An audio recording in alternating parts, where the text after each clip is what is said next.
This episode is brought to you by the Fitzroy Art Collective, the heart of Melbourne's art scene. Coming to you from the colourful and smoky stage of the internet, this is the Melodramatics. Three insane minds discussing all things theatre. Now, shookers, and let's start the show! Hello and welcome to the Melodramatics! I'm excited, guys. Are you excited? Lauren, you excited? I'm excited! Yeah. I'm your host, the Heather Chandler of the Melodramatics, Benji Rag, here with the Heather Duke, Lauren Huggard, Woo! and the Martha Dump Truck, Dia Taylor. Hey! Oh! Ouch, feeling the love. Feeling the love here. You should be offended. I would be offended. I am always offended at everything you say. Everything you say. Just even when you say hello. So I have some feedback from the last episode. Yep. Oh no. Yeah, that's what it was. And that was just me. Yeah, everyone's just hating on you for not liking cats. But I get the direct messages in the middle of the night going, yo man, why don't you like cats? I'm like, I haven't seen it. I really can't judge. So I, gave out your personal information. Oh, that explains the death threats. Okay. Yeah, no, I gave out your personal address. Strange how they're coming from my housemates though. So. Okay, so since we did 2 episodes on Broadway looking at the best shows and the worst shows, I thought it'd be a great idea to go through some Broadway facts. How do we feel about that, guys? I'm down for it. I know very little of Broadway, so fact away. I was quite surprised how little I know of Broadway when I was going through this. Have fun. It's not to do with Broadway, but I can tell you it if you want. Yes, please. Oh, yes. It's to do with theatre in general. Apparently, back in the day, there was a saying that says no whistling in the theatre because during whatever period of time, sailors used to be like doing the backstage of theatre, and so they would like whistle tunes to like send messages of when to pull the rigging and stuff. And so if you were actor whistling on stage, they might drop a prop on your head.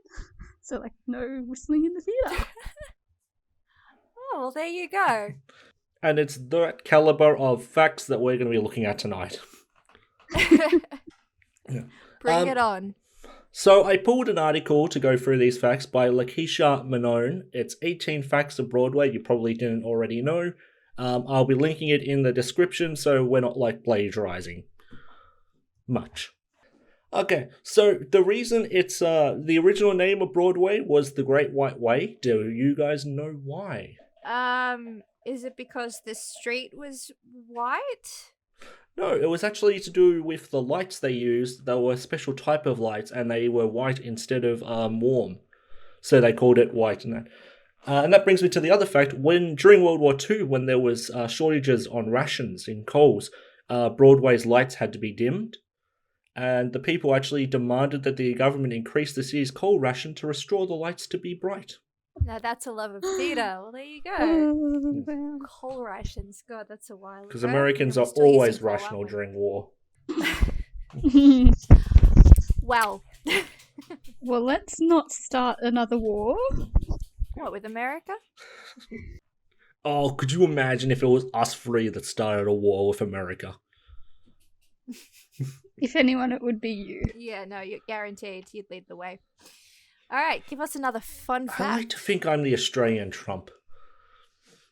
Okay, here's one. You know what? So, obviously, Broadway is a street in the theatre district of New York. It's actually the longest street in New York. How many theatres are actually on Broadway? Bear in mind, Broadway composes of 41 theatres. Did you just give us the answer? Did you just tell us?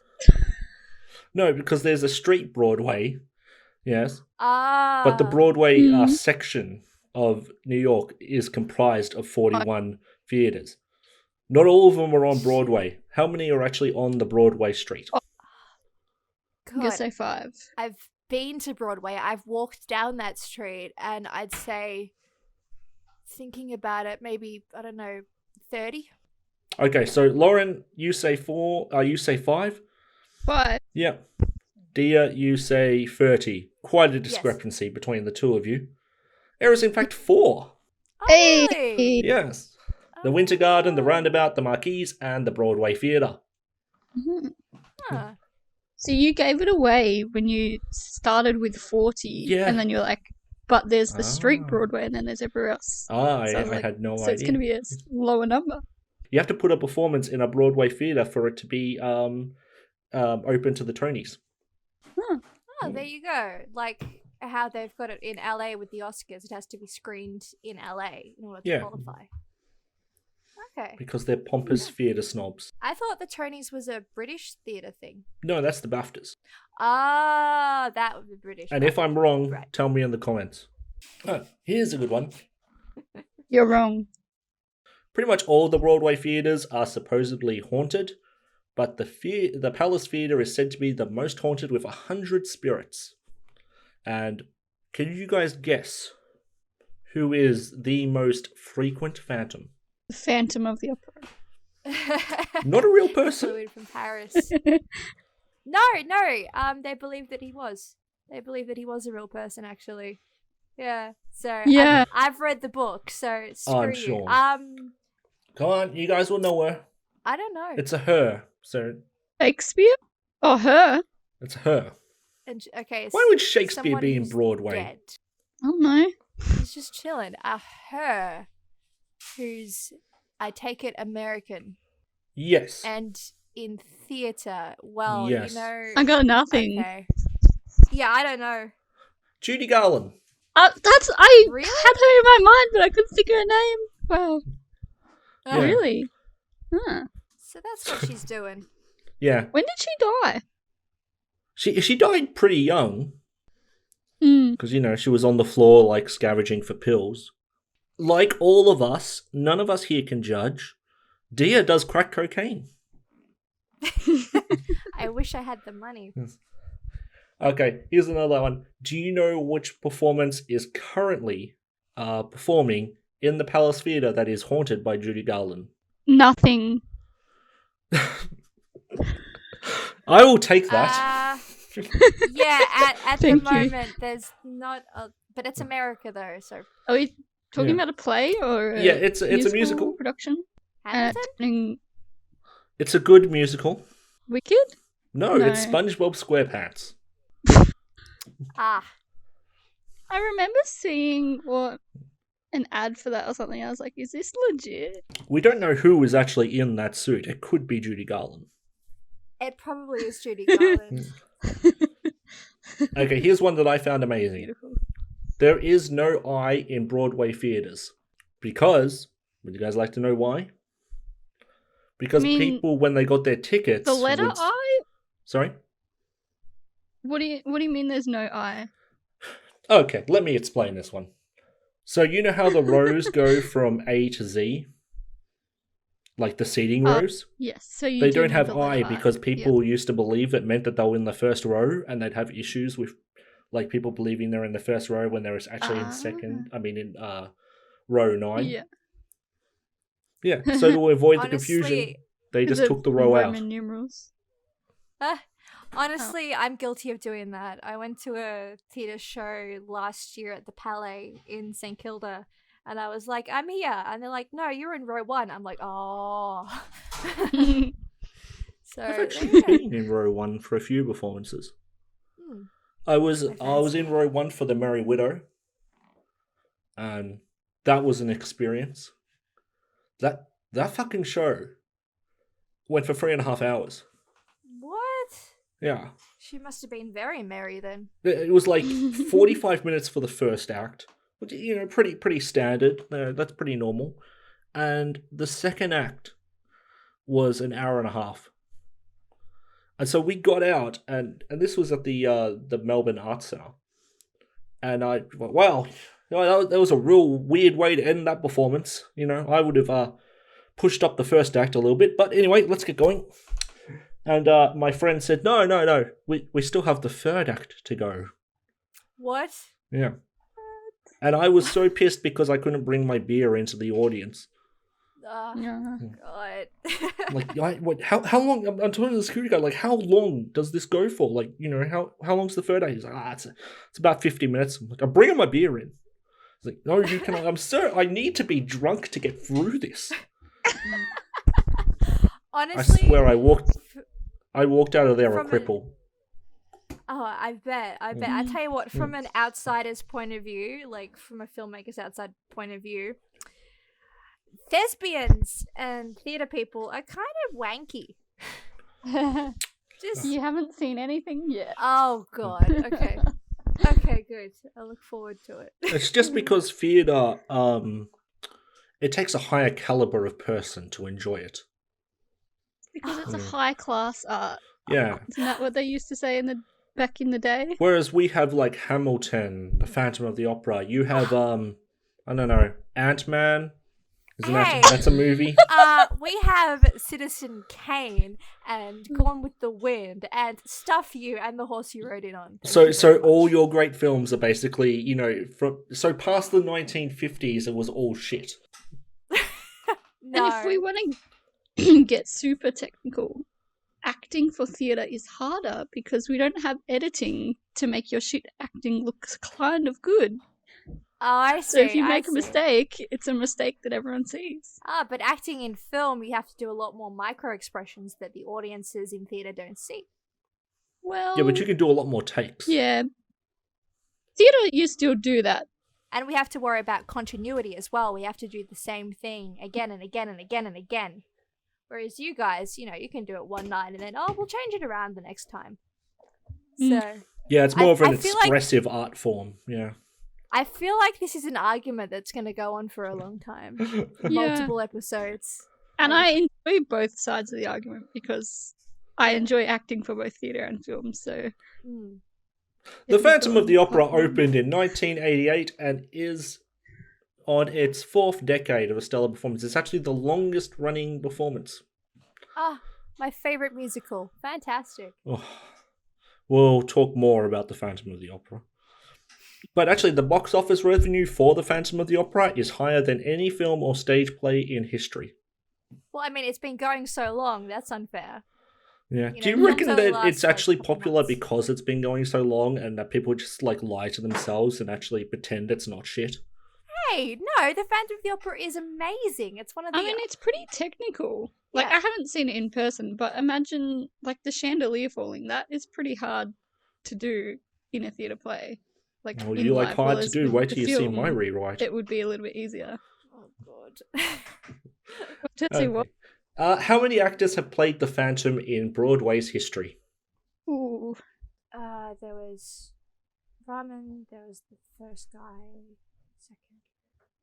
20? 5? Once again, a big discrepancy here. With 20 and 5. There have been 15 actors who've played it. That is not counting 5 again, I'm temporary closer. replacements. Fuck. Norm There you Lewis was go. the first African-American actor to perform the role, and Ali E., I'm not going to pronounce that last name, was the first Asian-American to be cast in the role of Christine. This is a fact I thought that was really cool. Each actor playing the role of the Phantom gets a custom mask. And over the run, 300 masks have been made for it. I want to play the Phantom. I want that. Yeah. That sounds cool. You can just make one. Yeah, but I want it made for me, though. I don't want to have to put Exactly. effort in. You know? Fuck that. You want me to- something I'll make about you a it mask. I can make you a Being mask made right for now. you. Okay, make me a mask, Ben. It's going to be made out of paper. I was going to say, it's going to be shit. Great. I look forward to it. Is it a Actually, paper you should be bag? wearing a mask. Well, We you should know what? I'm all in be my the Phantom of the house. Opera. I'm in my house that right kind of mask. now, and I don't think I need one. Oh, you know what they should totally do next year for the Phantom of the Opera? Just have him come out in a surgical mask Oh no, for the whole show. my face. You know? hurts. Yeah. Too soon. Oh, and everyone's just coughing. I dig it. I would watch that. I would support that. Phantom of the Opera lockdown. Hmm. Global Okay. quarantine. Now, I've told you this before, but what is the biggest selling Broadway musical of all time? The Lion King? Ah, well done. I remembered! Yes. So far, $1.4 billion. Oh, shite. And I've also told you this before, Julie Taymor, the director of The Lion King, became the first woman in history to win a Tony as director. Is this the chick who also did Spider-Man, which was a complete flop? We don't talk about that. We are going to review it one day. I thought you did. I know, but I want to actually, because in my review I didn't see a lot of the actual performance, so I want to like do it as part of Weird Theatre. You know, next week we're gonna look at Spider-Man, Shit. whatever the subtitle is of it, and we are going to enjoy whatever the fuck this is. Sweet. Okay, good. Ruin my love of Julie Taymor, why don't you? I was Joel Schumacher died recently. He did. Yeah. He directed Phantom of the Opera. Oh, okay, all right. So he's done 2 shit films. But yeah, in the newspaper they were they said Joel Schumacher, director of Batman and Robin's dead. Now, Falling Down is one of my favorite films of his, yeah? And I reckon his best. But no, lead with like Batman and Robin. Like I literally felt like reading up the newspaper and going, he did other things. Bat nipples. I'm gonna say that the Yeah. back credit card I think is very practical. Oh god. After he solves some crime, he wants to go to 7-Eleven. He can't use Bruce Wayne's credit card, can he? He walks in with like Wayne Corpse. Okay, the American tribal love musical of hippie culture called Hair is famous for what? Oh, Yeah. I still need to see that. Yeah, So do I'm I haven't seen it either. As an African American cast? It's famous for don't know. 2 things then. Okay. It's probably the most controversial element of the play. No one in the play actually has hair. Ooh. Could you imagine? They're just a bunch of people who have cancer. It's like, well, it's like the band The Beards, right? Yeah. None of the members actually have beards, but they're called the Beards. It's like, okay. You know, in ZZ Top, the only person who doesn't have a beard, his last name is Beard. Oh. No, it was the first ever Broadway performance that had nudity. Oh, have to We watch should that. all look at Hair one time. Yeah, just Next wants week to we'll see look the at Hair as well. All right. Well, you know, it's on it's streaming on Stan. Well, I mean the I film. don't have Stan. Well, honestly, get it Give because me it your is Stan account. amazing. It is absolutely. No, but paying for Netflix and Stan. Yeah, we'll just do a 3-month That trial is and then fun. cancel. That is true. Yeah, and then change your email. Yeah. Okay, so when the Tonys first came out, for the first 2 years, they didn't actually give a statue. They gave 2 pocket-sized items. One for men, one for women. Do you guys know or want to guess what those items were? They were practical items. One like a compact mirror? Yep, for the women. Was it a cock ring and a dildo? But they are very practical. And maybe that's the reason Christine didn't go with the Phantom. No cock ring. It was cigarette lighters and makeup compacts. So, Lauren, you were correct. Yeah. Take that. Okay. What performance has won the most Tonys? And I'll take 2 answers for this because one's a stage play and one's a musical. A streetcar named Desire. No. I wish. Is that a play? Yeah. Oh, okay. It's a Tennessee Williams play. Jesus Yeah. Christ, Superstar. I feel like Wicked's surely got to be there. It was the Coast of Utopia, won the most Tonys for a stage play. It won 7. And The Producers won the most Tonys for a musical. Oh, yeah. I love And the before Producers. everyone bitches and moans, what about Hamilton? Hamilton has received the most amount of nominations. Has Hamilton won anything? Well, you know, you have to keep quality control. It won my heart. That's all that matters. See, I feel like a bad person because I watched it and was really disappointed. What? And I love the soundtrack, but I watched it and I was like, I don't know if it's because, like, it's recorded and it doesn't have the same feel as if you were there, or, like, I don't know, but I just came away disappointed and feel like a terrible person. I watched Rent and it bored the pants off me. Still need to say that. Rent See, is on Netflix. it is. Or it was at some stage. If you want to waste 2 hours of your life, you can watch Rent. I didn't mind it. See, and I reckon that people, and this is a thing, I reckon that people that sing That's a great songs of song. musicals are more connected to the musical and therefore say it's good. Yeah, probably. Because I noticed that people who say that Rent is good are people who generally sing the songs. Yeah. I haven't seen it. I just See, with Hamilton, I had heard the soundtrack and listened to it on repeat, and it was amazing. But then when I watched it, I think that's why I was disappointed, because I was so invested in the music. The musical Waitress premiered in 2016. Yes! It's a good musical. It is the first... I'm going to know this answer. Maybe. Continue. Okay, what was unique about the creative team that made it? They're all women. Very good. Dara Bareilles wrote the music as well. Yeah, it's that they're all women. Oh, nice.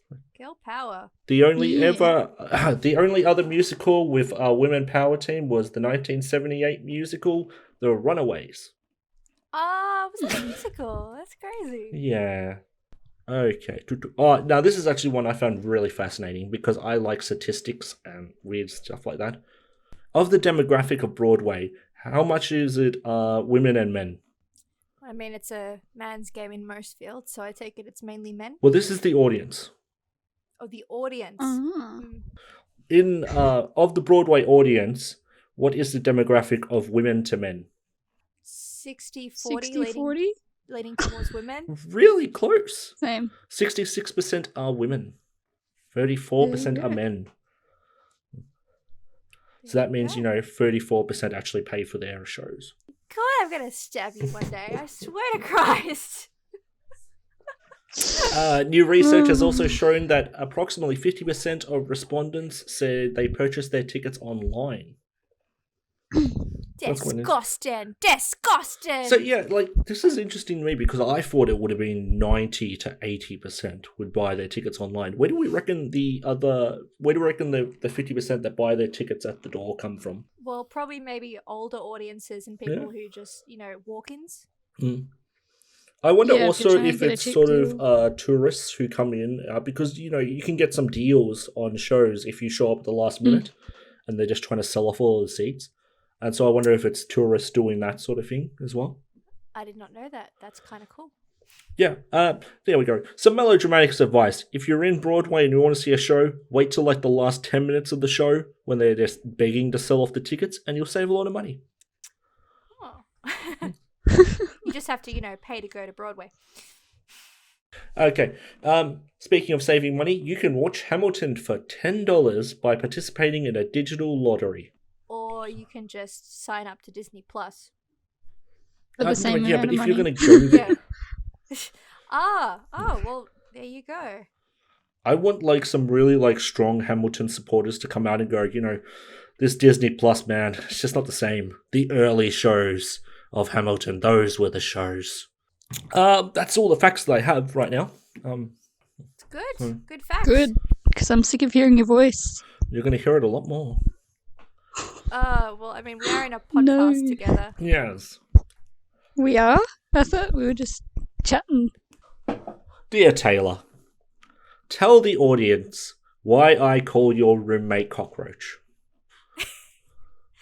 Why you call my roommate Cockroach? So, the first time Benji and I met was on a friend's set, and my now housemate, then friend Callum, was a very serious actor, mind you. He's very serious at his craft.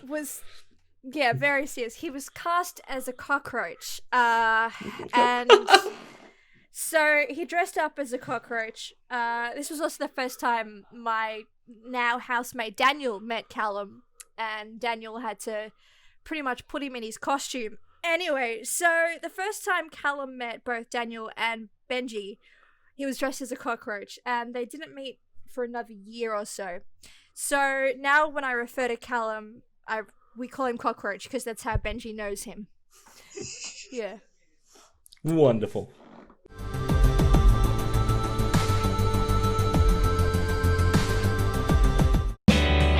We can't move past this, so let's just skim past it. 'Cause you don't like talking when things are important. I'm just trying to help you. It's just my age, dear. Be great in a few years. Well, fuck you. Always found that condescending.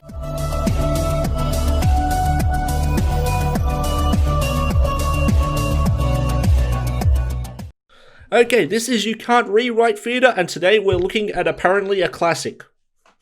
So, in 1986, Andrew Lloyd Webber premiered The Phantom of the Opera at Her Majesty's Theatre in West End, based upon the 1911 Gaston Leroux's novel.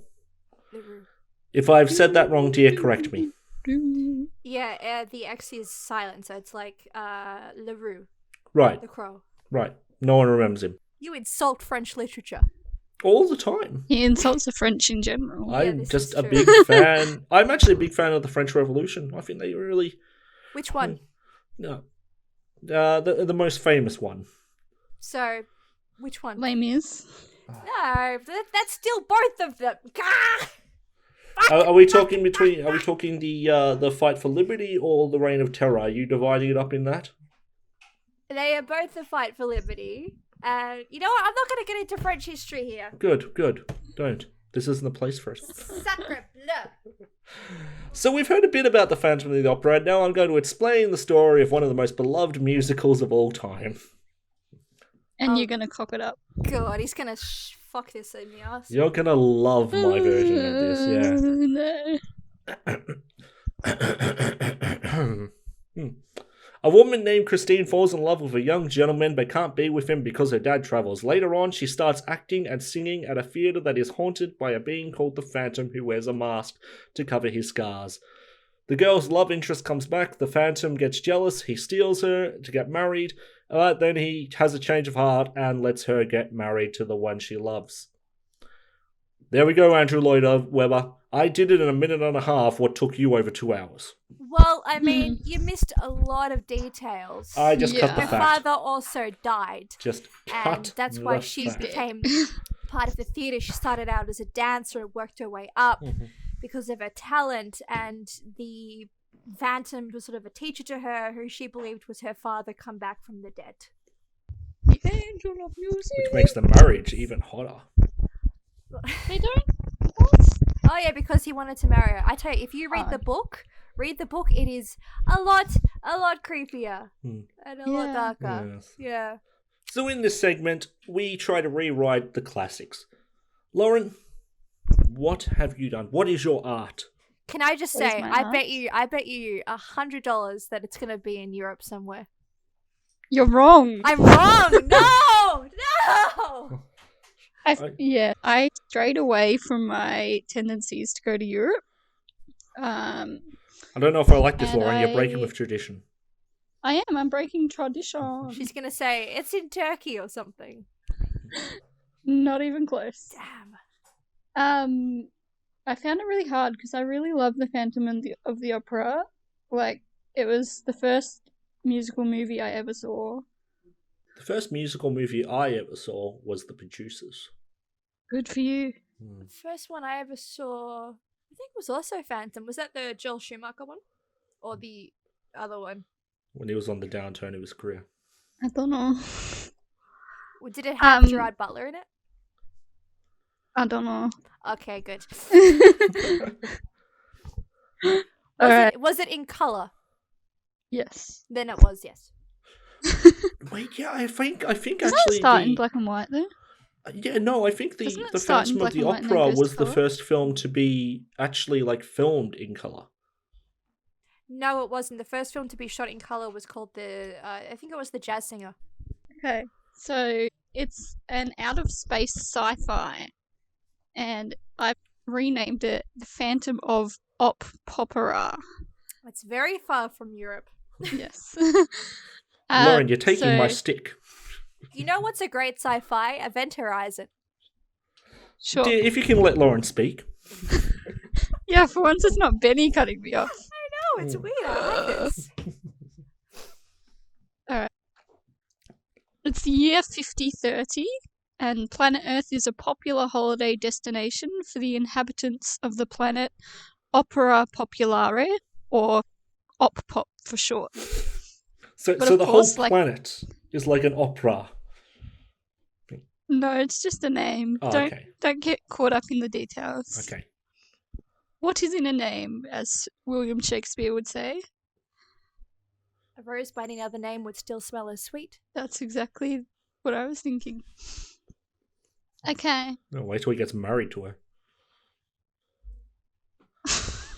Continue, Lauren. So yep, it's the planet Up. You got the name, and like every popular holiday destination, Earth is expensive and it's kind of complicated to get to. So you have to take a rocket ride, and then you take a submarine ride, and then you got to walk 50 meters from the submarine station to the Earth's surface. It's quite long and expensive and very difficult. So naturally, only Op-Pops rich and famous travel there. You know how it is. Us poor people can't It's afford like stuff. Broadway. Yeah, my life story. And so on the 100th anniversary of the discovery of Earth, the ruler Furman Andre decides to host an auction for his subjects. For only one night, one of the poorest inhabitants of Op-Pop will have a shot at visiting Earth. All they have to do is make the grandest gesture showing their devotion to their ruler. Wait, can I just pause you there? You can. The 100th discovery of Earth. So was Earth lost? Irrelevant Okay, details. yeah. You know, we'll get into the details when we're making Just this in a the production. future, so yeah. you can use your imagination. Whatever happened to Earth is your choice. Choose your own adventure. Okay. Attending the auction are Raoul de Chagny, or however you might say his name. That's how I say it. Raoul de Chagny. Yep, that one. He's known for stopping rockets at traffic lights, or the traffic lights in space are known as stars, and he wipes their glass for a small fee. That's how he makes his living. So kind of like those guys who stop you at the traffic lights and wipe your windscreen. Yeah, And we then we still have- have the 99. What? You know, the 99%. Sure. Yes. And then we have Carlotta. She's the fattest inhabitant of Op-Pop. She literally gets paid to sit around all day and let people call her fat and give her money. It's quite a cultured society, isn't it? Very cultured. Then we have Madame Geary. She's a retired space dance instructor. And then finally we have Charles Operetta, or as he likes to be known, the Phantom. No one really knows what Charles does, but they suspect he's not as poor as he says he is. He was born with a large birthmark across the right side of his face, giving the illusion that he's wearing a mask. Oh. It's quite displeasing and slightly scary to look at, so no one ever dares to question him about anything. Oh, I like it. At the auction, each attendee starts performing bizarre acts to win their ruler. Madame Geary twists and turns seductively in front of him. Raoul is shouting about different deals he can offer, claiming that he'll lick Furman Andre's rocket clean for him. And I mean, I'd be into it. yeah. And Ah. Carlotta says she'll give up eating for the rest of her life. But Which won't last very long. Well, she's probably very not. fat. She could probably last she's like very 2 fat, months. yes. It's okay. Just let us take But in it's this. the Phantom's offer that gets Furman's attention. The Phantom offers his personal service to the mighty ruler Furman to kill every inhabitant of Op-Pop who has ever spoken out against Furman, and to become his full-time bodyguard, protecting him against an attack. So Furman chooses Phantom as the winner of the auction, and he gives him a ticket to Earth, allowing him one last night of freedom before starting his service as Furman's full-time bodyguard and assassin. I'd masturbate. On his arrival to Earth, the Phantom meets a young lady, Christine, who helps him carry his bags from the submarine station to his assigned Earth accommodation.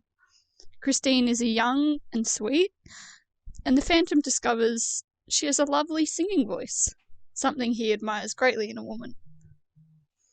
Christine appears to be some sort of servant at the Phantom's accommodation.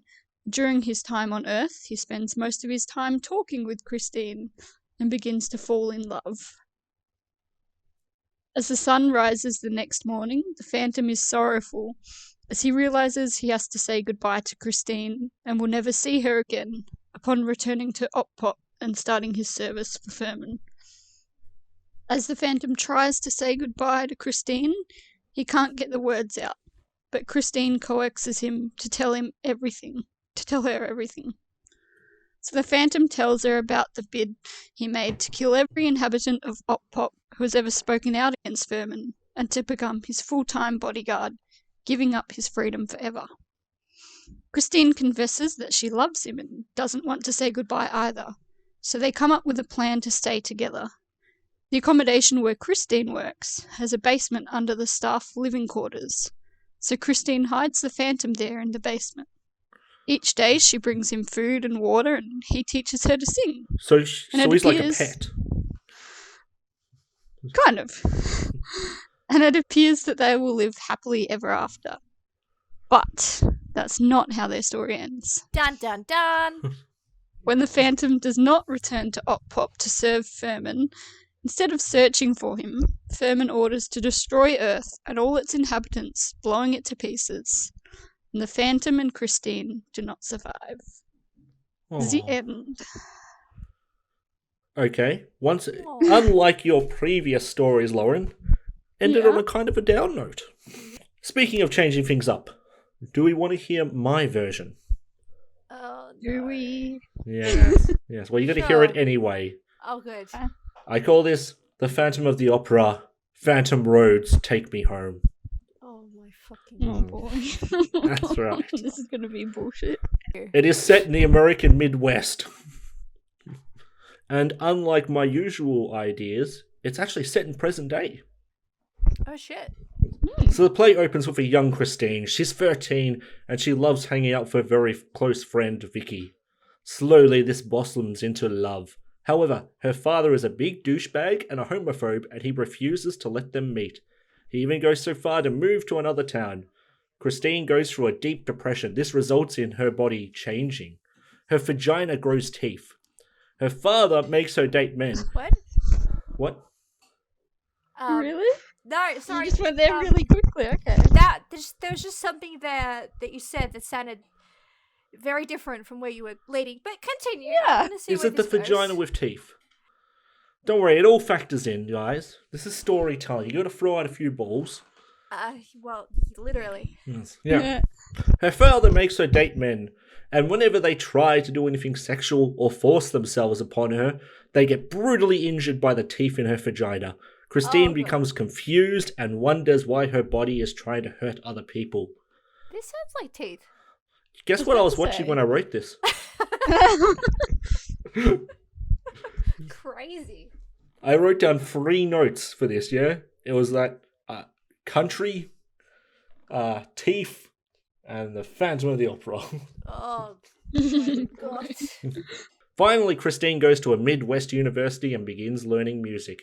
She hears rumors there is a ghost of an old country singer in the uni hall. One fateful night she meets the ghost, Erin. Erin wears a mask. She explains that when she was alive, she was a famous country singer who toured the world. She was married yet fell in love with another. When her husband found out, he poured boiling water onto her face and buried her alive. Very clever. So for those who don't know, the Phantom's real name is Eric. So I see what you did there. Yeah, but that's just for the scholars, like 100 years from now. Christine goes on to learn the art of the country music from the Phantom. She's learning all the hits, such as like Ring of Fire, Where Were You When the World Stopped Turning, early Taylor Swift, I guess. She's getting like a Confederate flag tattoo on all that. She's fully South. Finally, the Phantom confesses that the person she had an affair with was a young woman who looked strikingly like Christine. She says her and her lover never made love, as the young woman believed her vagina had teeth and would bite if they tried. But suddenly the story changes. In a turn of event, Vicky has also been going to the same uni, and they haven't met, but Vicky decides to take a singing class and the two meet again and instantly fall in love. They begin spending a lot of time together and Christine starts teaching her how the country ways. They do a lot of kissing, but Christine doesn't want it to go any further because she's scared that she'll hurt the one she loves. The Phantom grows jealous and kidnaps Christine. She tells Christine that she never got the chance to make love to her true love when she was alive, but intends to fulfill this wish with Christine. Christine explains if she does anything, the teeth in her vagina will react and bite her. The Phantom is taken aback by this claim and realizes that she has become just like her husband. Wanting to end the cycle of hate and violence, she destroys herself. Christine goes to Vicky explaining everything, and while Vicky is very confused, she says she'll love her no matter what. Later that night, Vicky and Christine lay in bed. As Vicky falls asleep, her hand like falls onto Christine's leg, like in the groin area. And to Christine's amazement, the teeth in her vagina do not attack. Christine realizes that when she consents to acts of intimacy and when she's with a woman she loves, the teeth don't attack. Christine wakes up Vicky and the two make love for the first time. Oh, that's cute. Is that how it ends? Yes. Dia, do you want to tell us your story? And are you breaking with tradition? What is my tradition, though? What is her tradition, Lauren? Yeah. I don't think you have one. I don't have one. What was the last story you did? Oh, fuck. What was it? You did Heather's? Jennifer's body with Greece. That's right, No, yeah. it's not. And then you did a Greek kind of thing with something. I don't know. Okay, well, I'll tell you my idea. So, Phantom of the Opera is my all-time favorite musical. I've loved it for many years, and I've seen the sequel, and yeah. So, and I've also read the novel as well. So I wanted to delve deep into the actual underlying messages of the story, which is actually has a bit of sort of religious fiction to it, I guess. So in the Phantom of the Opera, the Phantom is constantly referred to as the Angel of Music. Now, the Angel of Music in Catholicism is Lucifer, the light bringer. So he plays country music. I was on the money. Yes.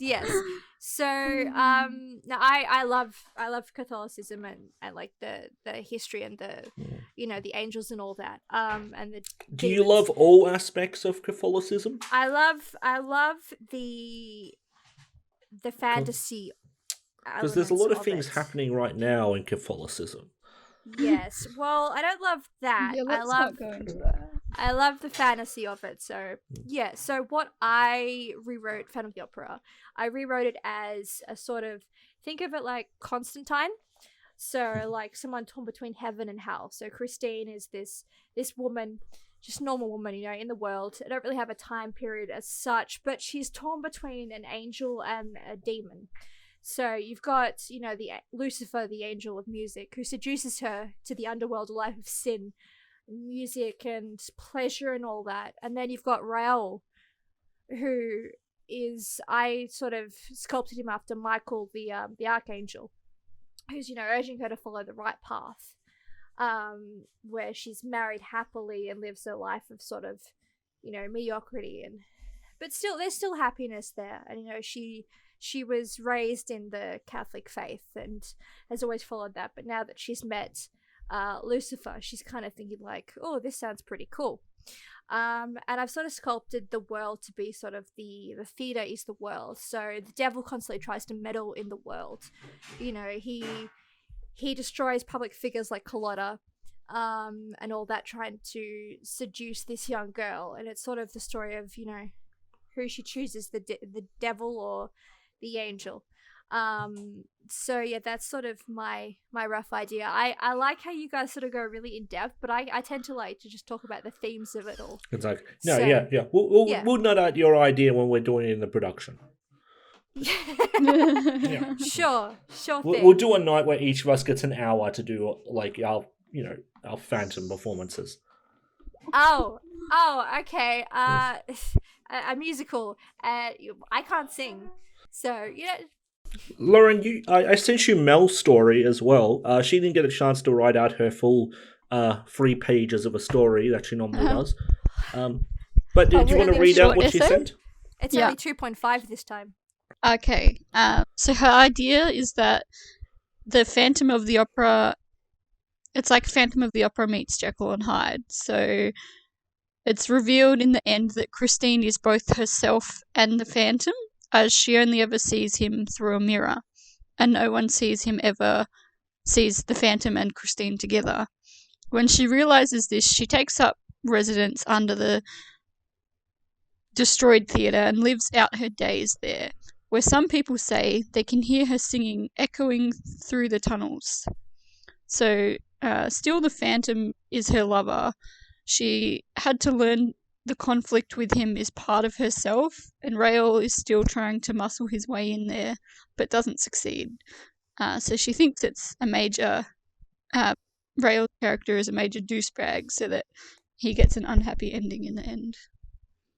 That is her idea. Good. God, I love Mel's ideas. Like, they're so in depth, and they really, like, her kind of ideas are the ideas I aspire to make, honestly, because She could write a book on her They're ideas. well thought out, even in that it was thought out.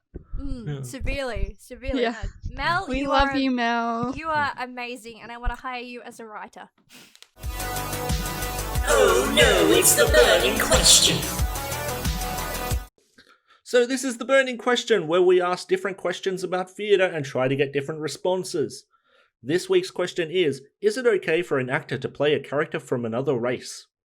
Now, before you guys answer, I put this question on social media, and we got a lot of responses. So I normally only say 5 responses, and I'm going to keep it that way. But in future, I might change it because we got over 250 responses to this one. And I can't put them all in. But Millie McCaff says, if the role is written for an actor of a specific race, example being Hairspray, I say no, it's not okay. But if it isn't specified, then it's fine. So I imagine she's sort of like talking about like Shakespeare, how they don't really sort of, like some of his plays they don't specify, so I imagine it's okay. The Producers as well would be a play that I would imagine pretty multicultural across. Kristen Destiny Cardigan says, depends on the production, as long as there isn't yellowface, blackface, or any of those faces involved, and as long as it's not offensive to the race, I don't think it matters. Natasha Michelle Pincini says, no, and before you all cite Hamilton, those parts were written with the intention that the only white person be the King George. Cara Jones says, it depends if the production is colourblind or not caring about race. If it's not, then it's okay, but if they are colourblind casting, it's fine.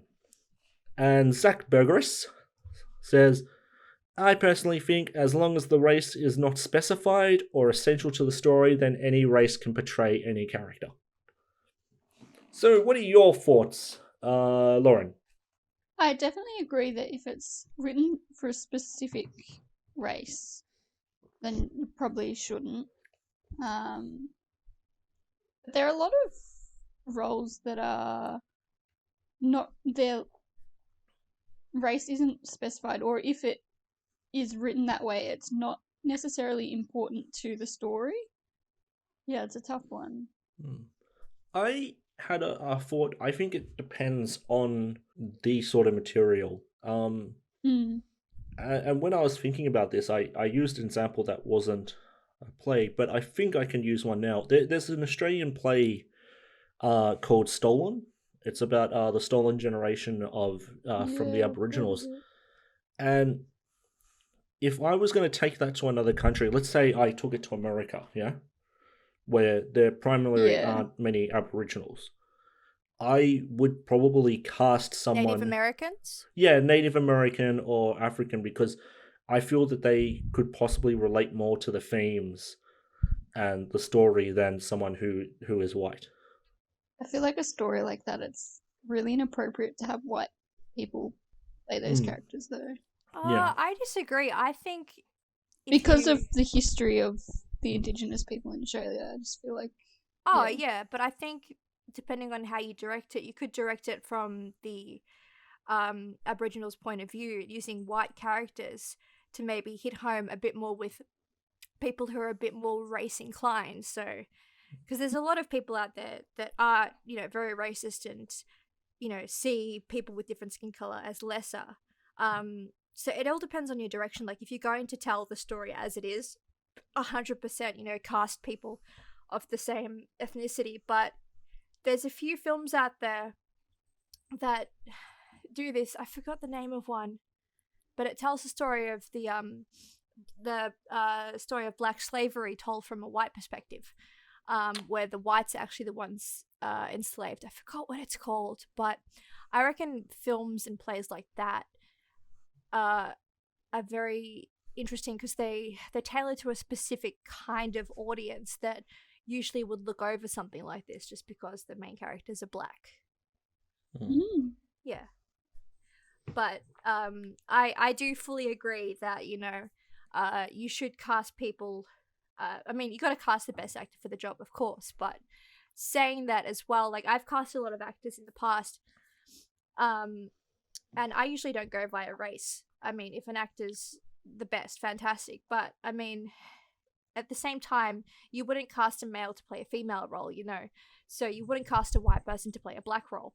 So you've also got to look at the best actor that fits the sort of the role that you've put across. Yeah. Saying that though, an example which I do draw up is the film Tropic Thunder. Have you guys seen that? Yes. Yeah. It's one of my favorite films.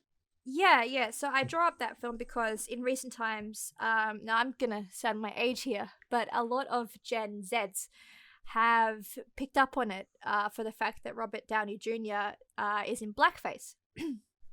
Now, the reason I'm saying this is because a lot of the Gen Zs are like, oh, this is disgusting, how could this happen, yada yada yada. Yeah, they're taking it for what that's the joke in the film.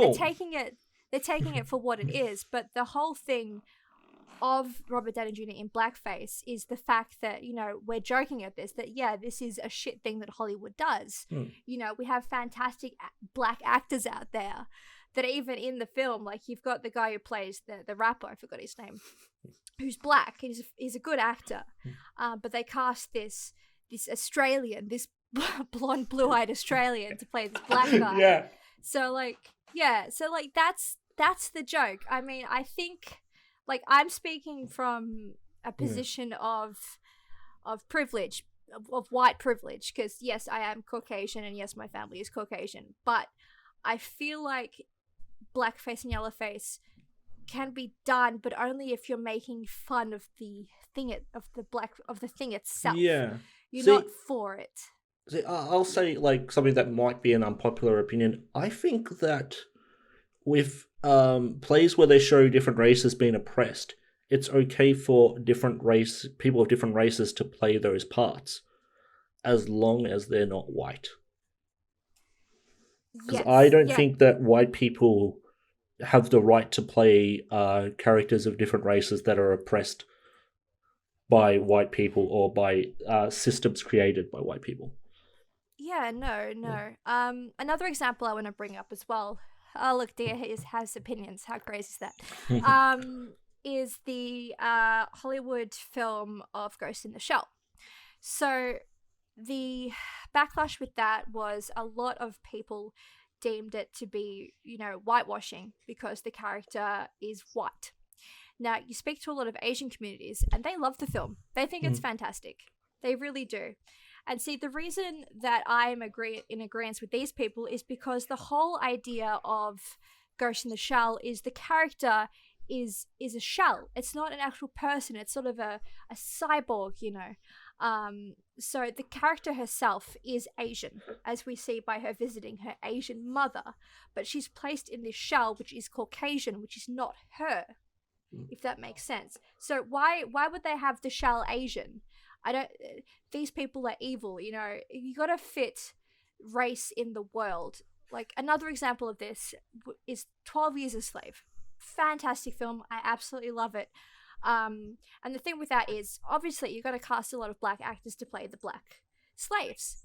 You're not going to cast white people, and vice versa. You're not going to cast black people to play the slave owners.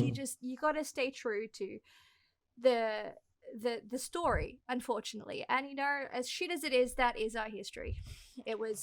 We had slavery all throughout the world, and this film is fantastic because it brought a lot of sort of media to these fantastic black actors, like God, I can't pronounce her name. Nupita? I forgot her name. She's the Nupita Nyong'o.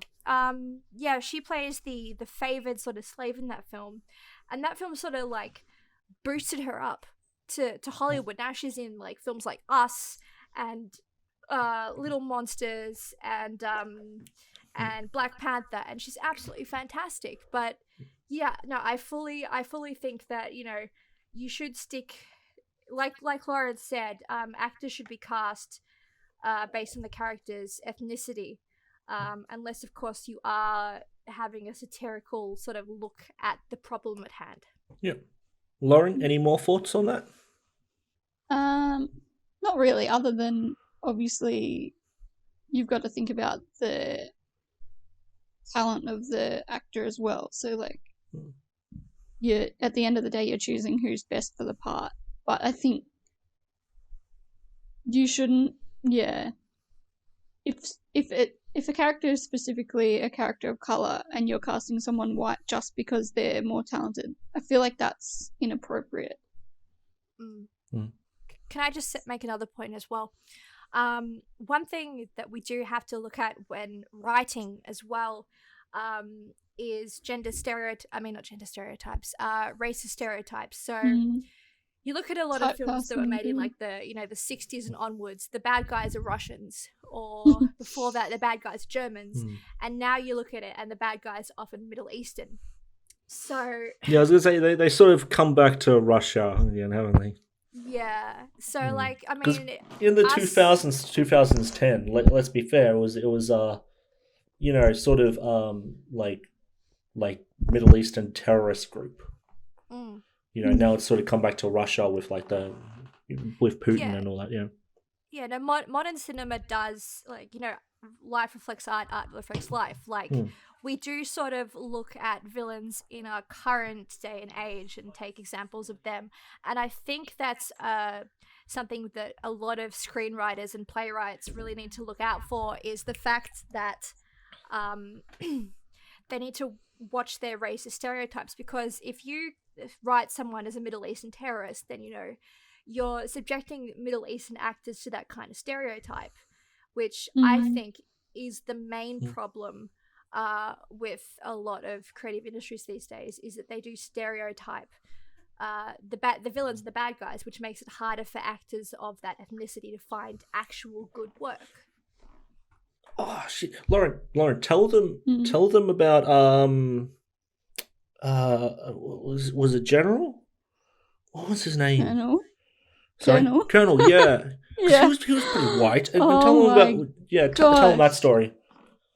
He's a middle-aged white man, and he goes to us. Oh, I've just been getting some headshots for like Arabic movies, because I think there's going to be a lot of movies with Arabic terrorists, and I think I looked that description or something like that. Yeah, see, I'm not cool with that. But I will tell a story I heard many years ago, and it was there was an Indian, a Native American, baseball player, and you know, when a very successful baseball player, went to World War One, got very highly decorated, and when he came back, he decided that he wanted to, you know, give Hollywood a try, and to his sort of like shock, most Native Americans were played by white people, sort of like painted to look Native American. And so he dedicated his life to making sure that if there was Native American parts in films, and they'd be played by a Native American, yeah? And he went on to get many people work, and when he died, they decided to like immortalize his story on the screen, and they got Burt Lancaster to play him. And if you guys don't know who Burt Lancaster is, he's one of the whitest men you've ever seen in your life. Oh god. Yep. Yeah. I was just thinking of that show Glow, and that kind of brought up that idea of the stereotypes. So with Glow, it's like about wrestling, and they came up with the different characters, and one of the stereotypes was like the person who lives on the doll, and it just happened that the character who was playing that character, she was coloured, and she kind of really explained that of like the character explained it in the show, like showed her emotions of like, I know it's just a stereotype that I'm playing this, but it's also getting on your emotions as a person because that's kind of how you're seen in the world. And what is that teaching my children, that I'm kind of playing this character on screen, even though it's a bit satirical, it's still cutting deep. But in Glow, she's very much owning the character. She is for a while, but then she realizes it's not great when she's ashamed to tell her son what she's actually doing. Yeah. And the wrestling is notorious for that. But I'd actually like to do an episode on wrestling in terms of theatre. It's time for Benji's Weird Theatre. Hey all, this is Benji's Weird Theatre, and today we're looking at Carrie. Carrie tells the story of Carrie White, a sensitive and bullied teenager. Daily she faces taunting from her classmates at school and abuse from her fanatically religious mother at home. This constant abuse forces Carrie to become withdrawn from others and constantly be on guard. Carrie only has one person who seems to care about her, the concerned Miss Gardner. Strange occurrences start happening around Carrie and she begins to suspect that she has supernatural power. Suddenly, things seem to be looking up for the teenager as she is invited to prom by Tommy Ross, one of the guys that she has quite the crush on. Little does Carrie know that this was at the behest of Tommy's cruel girlfriend. Carrie tries to let her guard down at prom and even starts enjoying herself, but things eventually take a dark turn when it's revealed the popular kids have all come together to insult and belittle Carrie one last time. Enraged and broken, Carrie shows the full force of her supernatural powers and takes vengeance upon her abusers. Carrie slaughters the entire graduating class, burning down the school in the process, then takes her rampage out onto the streets, destroying most of the town, turning over cars and killing many. Returning home, Carrie's mother attempts to kill her. Carrie kills her mother and then lets the house collapse upon them, ending the story. Carrie is a very sad and tragic figure, a figure who was abused all through life and involuntarily socially isolated from her peers by her mother and the systems that she's a part of. This all results in her becoming the angel of death to her abusers and slaughtering them all. This was Stephen King's first novel, released in 1974. Upon its release, King said, who would want to read a book about a poor girl with menstrual problems? I couldn't believe I was writing it. The immediate success of the book followed. In 1976, a movie adaptation was made, starring Sissy Spacek, I hope I'm pronouncing that right, I know I'm not, as the titular Carrie. This is arguably the performance of her career. Unlike a lot of cult horror films released at the time, Carrie received critical acclaim and is to this day considered to be one of the best horror films ever made, as well as a very good coming-of-age story. There was a 2013 remake, it was shit. It was not shit. It was good. This brings us to the musical world, where in 1988, Carrie the Musical was premiered at Stanford. The musical was written with problems from the get-go, and rewrites continued after each performance. The show had a trial run at Stanford and was riddled with script and technical problems. The infamous pig blood scene was nearly impossible to sort out and was taken out of the play entirely, which pissed me off in the version we watched. That is like the pinnacle of this movie, and you're going to get it right. The musical debuted on Broadway. It closed after 5 performances. This is one of my favourite parts, is that the mother in it, they got a very famous sort of woman to play her, and she left the production after the first performance, after she was almost decapitated. Oh, God. But you guys watched it. What did you think? This was mauled by critics. To say, because the first version we watched, which is a newer performance of it, I really enjoyed. I'll get to that, yes. But the 1988 version we watched, because the video quality was so hard, like so bad, I found it really hard to judge whether I enjoyed it or not. Like it seemed very similar to the other one in terms of content and everything. I thought I was going to hate this show, because I do very much enjoy the film. I think it's one of the best films ever made. But I really liked the songs. Yeah. The only thing that irritated me was, when you come to the end, after all the bullying, there's two things you need to get right that happen, okay? One, she gets covered in pig's blood. And two, that forces her to go on a rage in which she burns down everything. Yeah. They drag her on stage, and because they can't do the pig's blood, they just take off her robe and like, oh yeah, there's red on her dress, that's blood, we did it off stage. Oh, is that what they were doing? That's what they were doing. Because you saw them kind of pour the bucket over her, but then not quite. So, in the film and the book, I guess, is the idea that Sue getting Tommy to take her to the prom is just for them to be mean and pour the pig's blood on, or is Sue actually genuine about it? She's genuine. Sue actually does feel bad for her. Yeah. And sort of wants to give her a nice night, yeah. Yeah. Sorry, that's something I should correct out of my notes. No, it wasn't Tommy's girlfriend, it was Tommy's girlfriend's friends. Yeah, it was Chris. Yeah, I thought I only watched the 88 version, and like Lauren said, it was hard to sort of listen to and watch as the quality for video cameras back then wasn't the best. But from what I could make out of it, it was good. It wasn't anything spectacular, I felt. I actually thought the scenes of her and her mum were amazing. Yeah, there was a definite like sort of pathos there where you felt sorry for her, you know. I mean, I've also only seen the 2013 film of Carrie, which I personally loved. I thought it was brilliant. Well, you haven't seen the original? No, not yet. It's on the list. Well, no, what do you think that's good? One thing they didn't keep in is just a little tidbit that I find that's really interesting is when Tommy's on stage and Carrie's on stage and they're being awarded and they pour the pig's blood onto Carrie, because Tommy also doesn't really know what's going on. The bucket falls and hits Tommy on the head, and that's actually what kills him.